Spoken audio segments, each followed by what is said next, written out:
युक्त गुरुकुल को जो है तोड़ दिया और उसकी जगह एक घटिया इंडियन एजुकेशन एक्ट लाया गया, जिसके तहत अंग्रेजी बोलने वाले हीन भावना से ग्रसित लोगों की फैक्ट्री लगाई गई जो बाहु बनने का काम करे। अब इस व्यवस्था को में आमूल चूल परिवर्तन की आवश्यकता है, जिसमें रिसर्च एंड डेवलपमेंट और प्रायोगिक शिक्षा को महत्व दिया जाएगा। नीड टू नो बेसिस पर ही कार्यक्रम होंगे, पाठ्यक्रम होंगे और उस पर कार्रवाई होगी। लिहाजा शिक्षा व्यवस्था में आमूल चूल परिवर्तन होगा। 5, सर्टेनिटी के साथ अपराध मुक्त भारत होगा, जिसमें बिना थाने जाए आपकी एफआईआर दर्ज होगी। यदि आप झूठी एफआईआर करेंगे तो जेल में सड़ जाएंगे। जिसमें 12 घंटे से लेके 15 दिन के अंदर ऐसे अकाट साक्ष्यों को संग्रहित किया जा सकेगा जो आज पुलिस की सोच और चिंतन का विषय नहीं है। इन अकाट साक्ष्यों को हैश वैल्यू से लॉक करके उसी समय certificate of admissibility and certificate of chain of custody auto generate होकर हर एविडेंस से ऑटो अटैच हो जाएंगे। लिहाजा ये सभी एविडेंस इनफेलिबल हो जाएंगे, अकाट हो जाएंगे और हर हालत में अधिकतम 15 दिन में उन अकाट साक्ष्यों के साथ चालान पेश हो जाएगा। तीसरी सर्टेनिटी के तहत सर्टेनिटी ऑफ जस्टिस, जिसमें बिना कोर्ट जाए video based distributed trial system के माध्यम से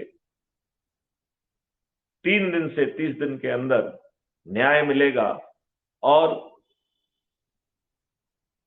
मजिस्ट्रेट्स की और वकीलों की संख्या बाधा नहीं बनेगी। हम 3 दिन से 30 दिन के अंदर जजमेंट नहीं न्याय देंगे और इसमें 2 तरीके की अपील का प्रावधान होगा, appeal against the judgment and appeal against the जज। जब आप अपील अगेंस्ट जजमेंट कर रहे हैं, इसका मतलब है जजमेंट देने में त्रुटि हुई है, और जब आप अपील अगेंस्ट जज कर रहे हैं, इसमें आप सीधा आरोप लगा रहे हैं कि जज ने धूर्तता की है, पर्याप्त साक्ष्यों को अनदेखा देके गलत निर्णय लिया है। ऐसी स्थिति में जज महोदय को स्वयं कटघरे में खड़े होकर अपने जजमेंट को डिफेंड करना होगा। यदि वह अपने जजमेंट को डिफेंड नहीं कर पाते हैं तो उन्हें महाअभियोग से अभियोजित करते हुए उनकी जजशिप चली जाएगी और उन्हें क्षतिपूर्ति भी देना होगी। लिहाजा आज के जज जो लॉर्ड बने हुए हैं, वह लॉर्ड की बजाय न्याय अधिकारी होंगे और आम जनता को 3 दिन से 30 दिन के अंदर न्याय मिलेगा। चौथी सर्टेनिटी के तहत डिजिटल चित्रगुप्त में जहां राइट टू प्राइवेसी को फंडामेंटल राइट का दर्जा देते हुए उसमें एक लिमिटेशन रखी जाएगी कि जैसे ही कोई व्यक्ति अपराध करता है, उसका राइट टू प्राइवेसी जो है वो सीज कर जाएगा और जो डिजिटल चित्रगुप्त है उसके पास सभी कंटेंट हैं, तो वो आपकी एफआईआर भी दर्ज कर देगा, एविडेंस भी दे देगा, आपकी गिरफ्तारी भी करा देगा और 3 दिन से 30 दिन के अंदर distributed video based trial system के माध्यम से बिना कोर्ट जाए सजा होगी। इतना पावरफुल सिस्टम। डिजिटल चित्रगुप्त में ऐसी प्रिडिक्टिव टेक्नोलॉजी का इस्तेमाल किया गया है कि जब अपराधी अपने घर से अपराध करने निकलेगा तो सिस्टम ये अनुमान लगा सकेगा कि यह अपराध करने की नीयत से निकल रहा है, इसके साथ कौन है, किस रास्ते का उपयोग ये करने वाले हैं और इनके अपराध का टारगेट कौन होगा। स्मार्ट इंटरवेंशन प्रोसेस के माध्यम से अपराध करने के पहले अधिकांश अपराधियों को गिरफ्तार किया जा सकेगा। इस प्रकार ये चौथी certainty, it will become the certainty of prevention. यहां पर एक सवाल उठता है कि यदि आपका पेट खाली है तो प्रिवेंशन की सर्टेनिटी होने के बाद भी जब खाली पेट वाला व्यक्ति ये सोचता है कि जेल जाना उसके लिए श्रेयकर है और वो जेल जाने के लिए कोई अपराध घटित करता है, तो ऐसे अपराध को रोकना बहुत ही मुश्किल काम होगा। लिहाजा 5वीं सर्टेनिटी के तहत सर्टेनिटी ऑफ रिहैबिलिटेशन है। तो जो सर्टेनिटी ऑफ रिहैबिलिटेशन है, that is very very important certainty. इस सर्टेनिटी के तहत सभी अपराधियों को रिहैबिलिटेट कर दिया जाएगा और वह एक जिम्मेवार नागरिक के सज्जन जीवन जी पाएंगे। इस पूरी प्रक्रिया में धन की वर्षा रखी गई है और 3 बहुत ही बेसिक परिवर्तन किए जाएंगे। पहला परिवर्तन होगा कि मजिस्ट्रेट सजा को कॉन्करेंटली नहीं चला सकेगा। तो यदि उसने 5 अपराध किए हैं तो 5 की सजा कॉन्जिक्यूटिवली चलेगी। यदि 5 अपराधों में 2-2 साल की सजा होती है तो वो कॉन्करेंट चला के 2 दिन में खत्म नहीं होगी, 2 साल में खत्म नहीं होगी, बल्कि पूरे 10 साल चलेगी।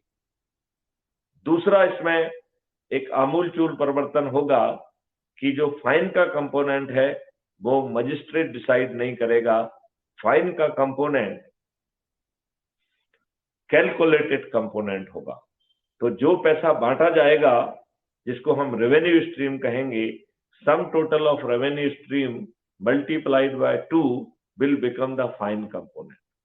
इस प्रकार इस व्यवस्था में सभी को धन की वर्षा करते हुए उसको जोड़ को डबल से मल्टीप्लाई करके अपराधी से वसूल किया जाएगा। और ऐसे बहुत सारे मॉडल के तहत अपराध मुक्त भारत से इतनी धन की वर्षा होगी कि जो सरकार आज सभी साधनों से जितना पैसा कमा पा रही है, उसका 10 गुना पैसा केवल अपराध मुक्त भारत के धन वर्षा मॉडल के तहत होगा। इसी प्रकार पेपर करेंसी मुक्त भारत होगा और पेपर करेंसी मुक्त भारत में 2% की ट्रांजैक्शन फीस होगी। इस 2% की ट्रांजैक्शन फीस से इतनी धन की वर्षा होगी कि जो सरकार अभी कमा पा रही है, इसका 10 गुना पैसा इस पेपर करेंसी फ्री भारत से होगा। पेपर फ्री करेंसी भारत के तहत आपको जो है ना तो भ्रष्टाचार संभव होगा, ना हवाला संभव होगा, ना टुकड़े टुकड़े गैंग संभव होंगे, ना हथियार गैंग संभव होंगे और ना ही जो है ड्रग माफिया होंगे। ऐसा अद्भुत भारत होगा। और जब भारत सरकार के पास आज की तुलना में 20 गुना ज्यादा धनराशि है, तब इस बात का कोई लॉजिक नहीं है कि हम अपने देशवासियों से टैक्स वसूल करें। लिहाजा भारत जो है वो कर मुक्त होगा, टैक्स मुक्त होगा। इस अद्भुत भारत में किसी की चेक बाउंस नहीं होगी। इस बात को सुनिश्चित करने के लिए हर व्यक्ति के 2 अकाउंट होंगे। एक अकाउंट अर्निंग अकाउंट और दूसरा अकाउंट कॉस्ट सेटलिंग अकाउंट। यदि माना जाए कि आपके पास पैसा नहीं है और आपने 5 लाख का चेक जारी किया है, आपके अकाउंट में पैसा ना होते हुए भी आपके कॉस्ट सेटलिंग अकाउंट में उस 5 लाख की डेबिट एंट्री करके आपके अर्निंग अकाउंट में ट्रांसफर कर दिया जाएगा और आपका चेक क्लियर होगा। जब आपके अर्निंग अकाउंट में पैसा आएगा तो धीरे धीरे पट जाएगा, तो आपको कर्ज की जरूरत नहीं पड़ेगी। भारत कर्ज मुक्त भारत होगा। तो यहाँ टैक्स मुक्त हो गया, यहाँ पे कर्ज मुक्त हो गया है। और जब आपके डेबिट अकाउंट में, कॉस्ट सेटलिंग अकाउंट में लगातार डेबिट एंट्री बढ़ेंगी तो व्यवस्था में बैठे लोग, सपोर्ट ग्रुप आपके पास पहुंचेंगे और आपकी परेशानियों को समझते हुए, चाहे वो टेक्निकल समाधान हो, स्किल मैन पावर की प्रॉब्लम हो या मार्केटिंग की प्रॉब्लम हो, आपको सपोर्ट करके उस समस्या को दूर किया जाएगा। लिहाजा भारत में अब कोई दिवालिया नहीं होगा। भारत में पार्टी विहीन प्रजातंत्र, और इसके बारे में बहुत बारीकी से मैंने बहुत सेशन किए हैं। मैं आपसे अनुरोध करूंगा उसे बारीकी से समझें कि कैसे जो है पार्टी विहीन प्रजातंत्र होगा, कैसे ऐप के द्वारा चुनाव होंगे, जो कि खर्च विहीन चुनाव व्यवस्था होगी। कैसे लेजिस्लेचर और पॉलिटिकल एग्जीक्यूटिव में सेपरेशन होगा। जो पॉलिटिकल एग्जीक्यूटिव के रूप में इलेक्ट होंगे उन्हें वोटिंग पावर नहीं होगा। आज देखिए ये जो एग्जीक्यूटिव हैं, पॉलिटिकल एग्जीक्यूटिव हैं, आज इन्होंने अपने आप को सर्वशक्तिमान बना लिया है। ये कानून बना रहे हैं, ये जो है पार्टी व्हिप जारी कर रहे हैं, ये सभी की पोस्टिंग कर रहे हैं। लिहाजा पूरा तंत्र इन्होंने अपने अधीन कर लिया है। नई व्यवस्था के तहत सभी व्यक्ति चुने जाएंगे, तो चीफ मिनिस्टर भी चुना हुआ होगा, हेल्थ मिनिस्टर, फाइनेंस मिनिस्टर, सभी डायरेक्टली